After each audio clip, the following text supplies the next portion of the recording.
아직까지 에코프로 같은 경우는 추세가 살아있기 때문에 추세 자체는 기술적으로만 봤을 때는 멀쩡하다.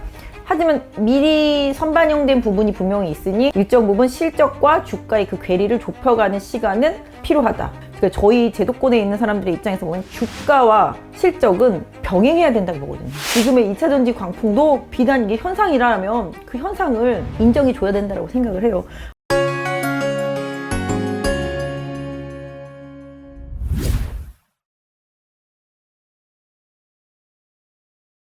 자, 그러면 시장이 꽂혀버린 이제 배터리 얘기를 좀 해야겠는데요. 어떻게 보면 이제 셀 3사, LG 엔솔, SDI, 그리고 SK 이노베이션 정도까지 하고 양극재 4개사, 에코프로 BM, LNF, LG 화학, 포스코 퓨처엠, 그리고 또 포스코 홀딩스라 에코프로, 뭐 금양까지 어떻게 하실 수 있으실까요? 예.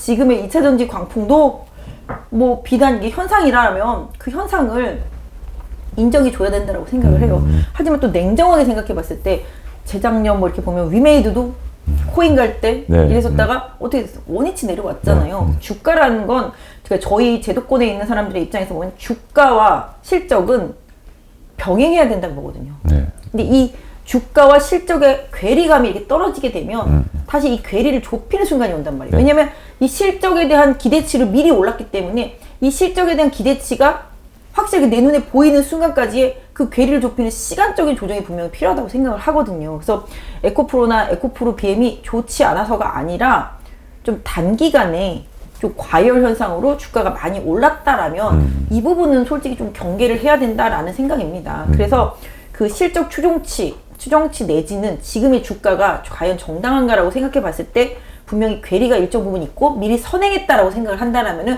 그 선행된 부분이 덜어내지는 과정은 분명히 앞으로 필요할 거라고 보고 있습니다. 지금 인공지능도 그렇고 로봇도 그렇고 그런 현상이 나타나고 있잖아요. 이 주가는 결국은 실적에 수렴할 수밖에 없습니다. 만약에 에코프로나 에코프로 BM이 향후에 그보다 더 큰 퍼포먼스와 실적을 보여준다면 지금 100만 원, 200만 원 갈 수도 있잖아요. 그러니까 하나증권의 그 애널리스트 분이 지목한 게 그거잖아요. 2027년 이후에 뭔가를 더 보여줄 수 있다라는 시그널이 나오기 전까지는 주가가 지금 그걸 미리 대변해서 올랐으니 쉬어가는 게 마땅하다라는 그런 내용이었었잖아요. 그러니까 그분이 할 수 있는 최대한으로 좀 좋게 쓴 것 같아요. 왜냐하면 뭐 안 좋게 쓴 건 아닌 거. 뭐 위대한 기업이라고 뭐 이제 표현도 들어가 있고. 그러니까 최대한 안 건드리려고 그렇게 쓰신 것 같아요. 그래서 어쨌든 간에 지금의 그 현상은 아까 말씀드린 대로 그러니까 열풍, 광풍이라고 한 게 솔직히 맞기는 맞잖아요. 그러니까 제가 전에 듣기로는 그 에코프로 그룹의 회장님도 왜 이렇게 주가가 많이 올라가는지 모르겠다 라고 했다고 저는 전에 들었어요. 뭐 이제 이동채 회장님이 이제 몇 대 부자가 된다 뭐 이런 기사도 최근에 나왔던 것 같습니다. 그래서 어쨌든 간에 그러니까 배터리가 안 좋은 건 절대 아니고 당연히 좋고 하지만 미리 선반영된 부분이 분명히 있으니 일정 부분 실적과 주가의 그 괴리를 좁혀가는 시간은 필요하다. 왜냐면 이렇게 정화작용이라는 게 필요하잖아요. 그렇기 때문에 그 시간은 분명히 필요하기 때문에 개인 투자자 분들도 뭐 장기 투자를 하시거나 밑에서 많이 사신 분들이라면은 그 시간을 계속 기다릴 수 있으실 거라고 생각하지만 최근에 막차라도 타야 되겠다라고 이렇게 막 들어가신 분들은 지금 손해가 나 있잖아요. 그렇기 때문에 이거 좀 잘 차분하게 좀 생각을 해보셔야 될 것 같아요. 저는 개인적으로는 뭐 에코프로나 에코프로 BM이 싫어서 그런 거 절대 아니고 저도 배터리 좋아하고 작년 가을부터 뭐 포스코 케미칼 원탑이라고 계속 방송을 해왔었고 나노신 소재는 뭐 재작년부터도 계속 좋게 말씀드렸었고 CNT 도전제 쪽은 필요하니까 왜냐면 응급제가 필요한 게 주행거리를 늘리기 위해서는 이 응급제도 많이 중요하거든요. 최근에 그러다 보니까 뭐 실리콘 응급제 늘려야 된다 그래가지고 대주전자도 많이 올라가졌던 것처럼 필요한 거 맞고 당연히 중요한 거 맞지만 실제적으로 지금 나오는 퍼포먼스보다 주가가 선행했다라면은 그 퍼포먼스가 가시화되기 전까지는 분명히 눌림목은 있을 수 있기 때문에 좀 너무 이렇게 빠졌을 때 사야 된다 이렇게 해가지고 막 접근하시기보다는 조금 지금은 좀 약간 캄다운 하시고 좀 침착하게 주가를 바라볼 필요가 있겠다. 오히려 제가 생각할 때는 최근에 주가가 많이 빠져가지고 보통 뭐 11선 내지는 뭐 21선 이 정도까지 조정을 받았더라고요. 보니까 그리고 나서 되반등이 나오고 있는 상태인데 오히려 그 종목들을 살려면 더 신고가가 났을 때 사는 게 맞을 것 같아요. 최근에 찍었던 고점을 더 넘겨버렸을 그렇군요. 때 그랬을 때 사야 더 확실하잖아요. 그러면 그게 오히려 좀 더 마음이 편할 것 같아요. 어중간하게 사서 고점 못 넘기고 계속 물려있다가 빠지고 물 타고 빠지고 물 타고 이렇게 되기보다는 차라리 신규 매수를 노리시는 분들이라면 충분한 조정을 겪고 난 다음에 매수하시거나 아예 신고가를 넘기신 다음에 사는 게 차라리 더 안전하다. 기술적으로는 그렇게 좀 말씀을 드릴 수가 있을 것 같고, 뭐 오늘 포스코 케미칼 이름 바꿨지만 포스코 네. 퓨처엠, 그다음에 포스코 홀딩스, 뭐 포스코 그룹주들 다 올랐잖아요. 네. 포스코 인터도 많이 오르고 다.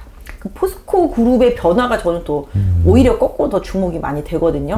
이쪽이 다 갖고 있잖아요. 그쵸. 양적, 육재, 리튬부터 시작해서 다. 아, 예. 네, 그렇기 때문에 저는 오히려 좀 포스코 그룹주들이 좀 더 나아 보이고, 양극재 쪽에서는 LG화학. 네. 최근에 80만 원대 네. 다시 넘어서기도 했는데, LG화학도 LG 엔솔의 지분 80%를 가반해 본다라면은 오른 것도 사실 아니라고 생각하거든요. 그래서 오히려 조금 덜 오른 다른 대형주 쪽으로 한번 시선을 돌려보시는 것도 어떨까 싶고, 개인적으로는 충전 쪽. 충전. 배터리만 백날 만들면 뭐예요? 충전을 네, 할 데가 없는데. 충전 인프라요. 예. 사실 이 인프라 많이 중요하거든요. 네. 주유소는 주변에 너무 많잖아요. 근데 이런 의견도 있더라고요. 어차피 집밥을 많이 먹이기 때문에 주유소 같이 많이 깔 필요가 없다. 뭐 이런 의견도 있으시더라고요. 네. 그러니까 집에서 어차피 소규모로 이제 설치하는 물량이 많기 때문에 네. 뭔가 이 주유소만큼의 인프라 확장 용량이 없다. 뭐 이런 의견도 있으시더라고요. 저는 안 그렇게 생각해요. 왜냐하면 미국은 그게 말이 돼. 예. 미국은 집집마다 차고가 있으니까. 튀니집에다 세워놓고 충전하면 되니까. 우리나라는 단독주택이 별로 없어요. 그렇군요. 그죠? 어디서 충전을 해요? 저희 아파트만 해도 2000세대인데 한 10대 충전할 자리도 아니죠. 없는데 지금부터 새로 짓는 집들 같은 경우는 많이 있겠지만 그렇죠. 제가 봤을 때는 앞으로 전기차 많이 늘어나면 충전한다고 전쟁 날 것 같은데? 이미 뭐 너 충전했으면 빨리 빠져. 나 충전해야 돼. 막 이런 식으로. 초기에 그런 싸움 많이 있었죠. 빨리 차 예. 빼라. 막 이러면서 싸울 것 같은데? 근데 미국은 그게. 근데 요새 저 리포트, 인터뷰 내용 못 보셨어요? 미국인들 47%가 전기차 별로 안 바꾸고 싶다. 안 바꾸고 싶다고. 이유는 충전이 불편해서. 그런 식이에요. 그러니까 이게 그렇군요. 충전이 불편하기 때문에 충전이 빨리 돼야 돼요. 그래서 한동안 또 이제 무선 충전이 또 한동안 유행했었잖아요. 그 사실 깔기 쉬우니까. 예. 왜냐면 주차 거기다가 다 네. 이렇게 깔면 되는 거니까. 무선 충전. 한참 그랬었고, 그 다음에 또 제가 봤을 때는 충전기 인프라는 분명히 필요하다. 그리고 또 한동안 또 배터리 자체를 교체하는 예. 뭐 그런 얘기도 나왔었잖아요. 뭐 어떤 게 어떻게 좋아질지는 모르겠습니다만은 배터리가 중요한 건 맞고, 그 중요해진 만큼 또 그 배터리에 들어가는 광물 자체도 많이 중요하기 때문에 재활용 사업이 가장 핵심이다. 폐기물이잖아요. 어디다 버릴 수도 없고 그 안에서 다시 뽑아내야 되는 산업이기 때문에 자동차가 많이 깔리면 깔릴수록 이 폐기물 재활용하는, 배터리 재활용하는 사업은 더 커질 수밖에 없다. 그래서 뭐 코스모학 나르고 에코프로도 그래서 간 그렇죠. 거죠, 사실. 그렇죠. 네, 에코프로도 그래서 간 거죠. 저도 에코프로를 되게 좋게 봤던 게 8만 원대에서부터 되게 좋게 봐서 되게 방송 많이 했었는데, 지금은 뭐 더 이상 사라고 말씀을 할 수 없을 만큼 넘사벽이 돼버려가지고 네. 네, 그렇긴 한데, 그러니까 초창기에 좋게 봤다가 너무 오르니까 저도 이젠 더 사라고 못하겠네, 뭐 이런 정도인데, 뭐 용감하신 분이 계셨으니 뭐 그분들을 믿고 사신 분들은 최근에 정말로 돈 많이 벌어서 다행히도 해요. 개인 투자자분들도 이렇게 돈을 많이 벌어야죠. 어떻게든지 간에. 그렇지 않나요? 그죠? 돈을 못 번 기관들이 배가 아픈가요? 근데 최근에 하여튼간 2차전지 올라오는 동안 연기금은 계속 매도만 하더라고요. 예. 뭐 때는 이때다 하고 챙겼을 것 같기는 해요. 근데 이거는 뭐 제 뇌피셜이라고 생각하셔도 모르겠지만, 과거 저도 주식을 IMF 때부터 계속 했으니까 봐왔지만 이 광풍은 꼭 결국은 식어요. 예전에 새로운 기술 매매 보셨어요? 많이 들어만 봤습니다. 그죠? 뭐, 루보 예전에 사태, 뭐 예. 새로운 기술 수첩 옆에다 끼고 다니면 신랑감 1등 후보다 그랬었는데 지금 없잖아요. 예. 물론 이름을 바꿨죠. 솔본이죠. 네. 그렇긴 한데 그때 그랬었고, 사이버텍 40몇 번 상한가. 그때는 좋았었어요. 예. 딱 노트북 켰는데 상한가 닫아, 놀러 나가. 그런 세상이 있었거든요. 지금 하시는 분들은 뭐 기억 못 하시고 뭐 모르실 수도 있지만, 사이버텍, 버추얼텍, 로커스 홀딩스, 뭐 새로운 기술 장난 아니었죠. 그때 그 닷컴 버블, 그때 느낌도 지금 살짝 있고요.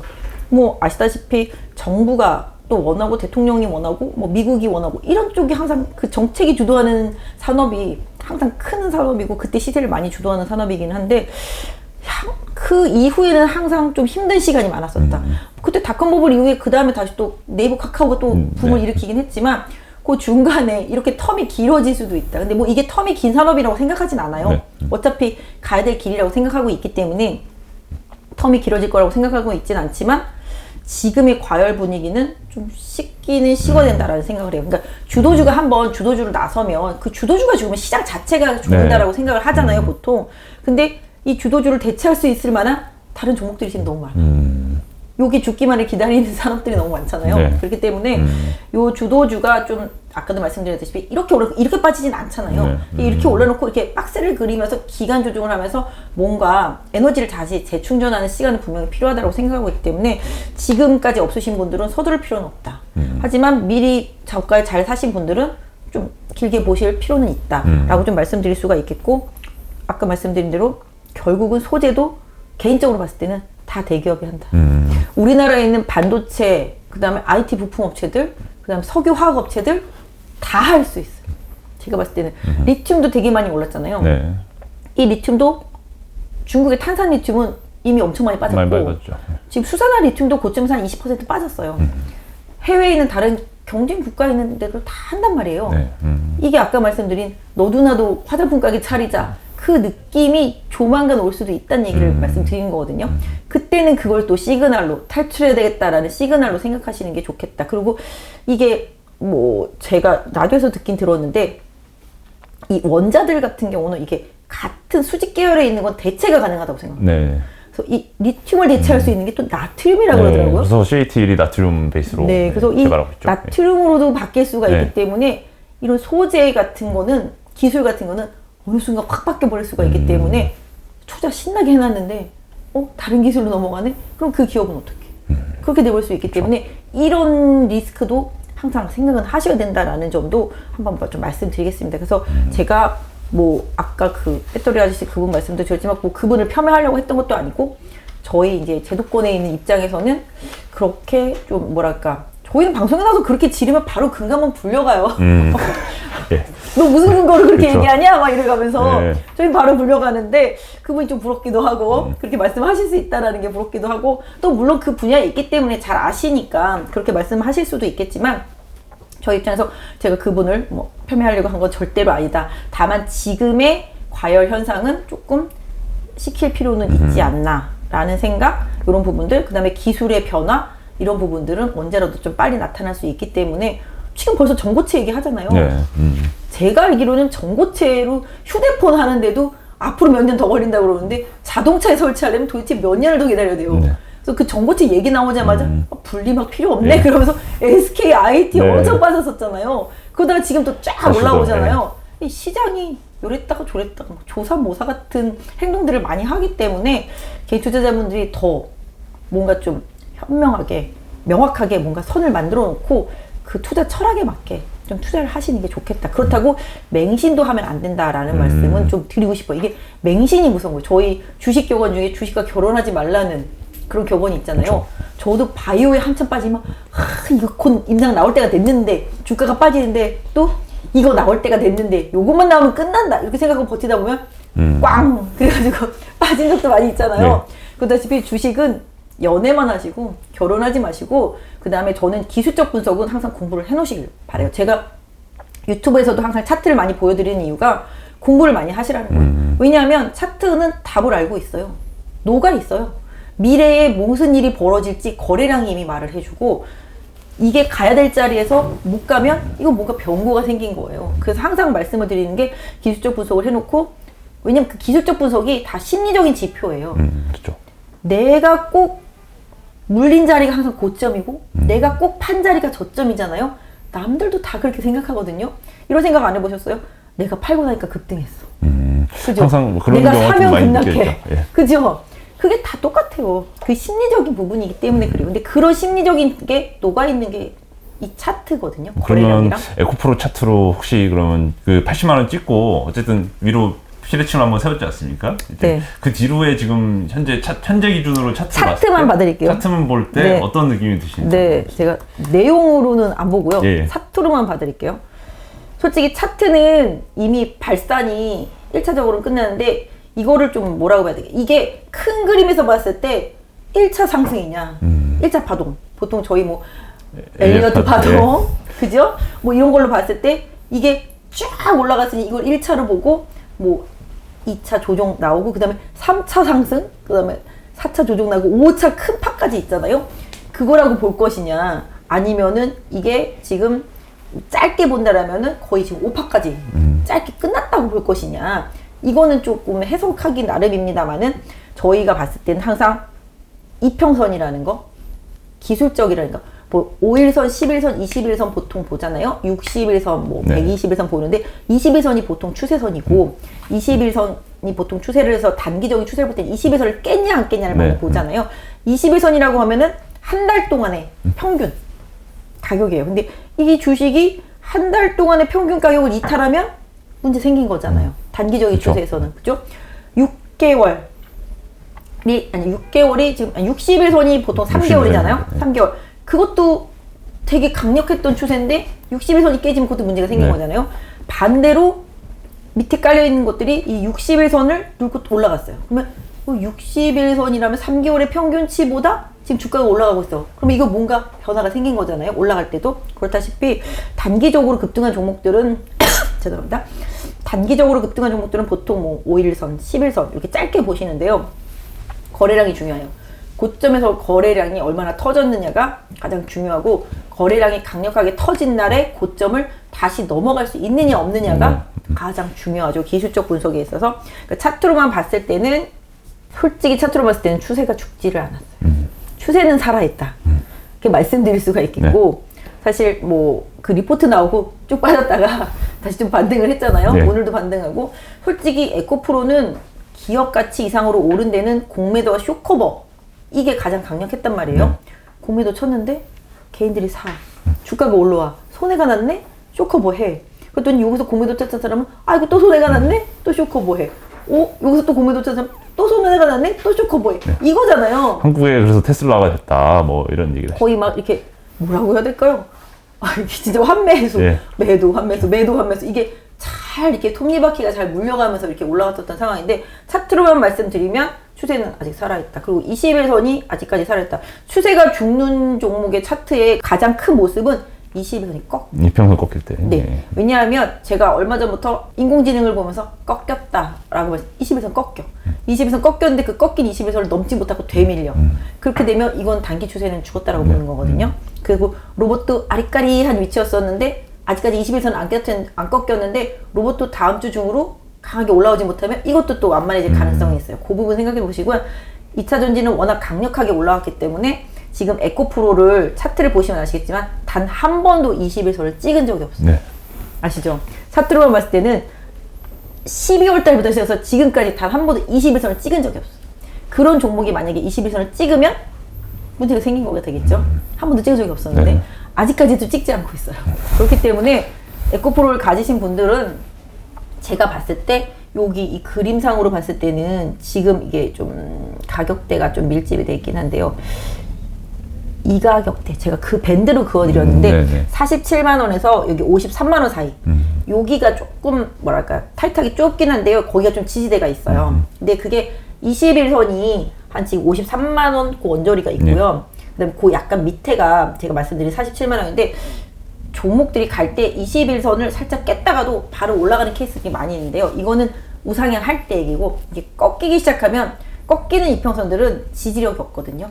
반등할 때도 저항대가 되고 그래서 아직까지 에코프로 같은 경우는 추세가 살아있기 때문에 추세 자체는 기술적으로만 봤을 때는 멀쩡하다라고 말씀드리는데 그거를 80만 원 산 사람이 야 지금 61만 원인데 추세 멀쩡하다고 나 들고 있으란 얘기냐? 이렇게 말씀하실 수도 있잖아요. 그렇죠. 이 기준은 밑에서 사신 분들 기준이 되겠습니다. 지금 봤을 때는. 그래서 만약에 그럼 비싸게 사신 분들은 어떻게 해야 되냐? 고민될 수 있잖아요. 이렇게 보면은 분명히 이날 제가 봤는데 어제죠. 목요일날 진짜 에코프로를 샀다 팔았다 하신 분들이 제가 볼 때 한 수천만 명 되지 않을까 싶을 정도로 빠졌네? 올랐네? 빠졌네? 올랐네? 이걸 제가 하루 종일 봤거든요. 그 정도로 어제 변동성이 많이 죄송합니다. 많이 심했었거든요. 근데 오늘 또 아래 꼬리를 달고 또 살짝 올라가줬기 때문에 어제하고 오늘의 저점이 높아요. 어제보다 오늘 저점이 높아요. 그렇게 따진다라면은 이틀 동안의 저점이 올라간 상태가 되기 때문에 지금 차트상으로만 봤을 때는 지금 에코프로 같은 경우는 약 한 60만 원 정도. 요 정도를 계속 잘 유지해 준다라면은 추세는 좋고요. 다만 이제 그때 82만 원 찍고 내려오면서 70 몇만 원대 사신 분들도 많이 있을 거라고 생각해요. 그분들한테 팁을 드린다라면은 그날 음봉이 나오면서 75만 원대를 강하게 넘지 못하고 되밀리고 종가 최저가로 끝났잖아요. 음봉이 길잖아요. 이 음봉이 길면 이 긴 음봉의 이 중간 정도. 그러니까 이게 음봉으로 길게 떨어졌다는 건 이게 매도 압력이 크다라는 거잖아요. 그래서 종가가 최저가로 끝났는데 올라갈 때 이 매도 압력을 넘을 만한 큰 파워가 들어오면 이 음봉의 중간 이상을 넘어갈 수밖에 없겠죠.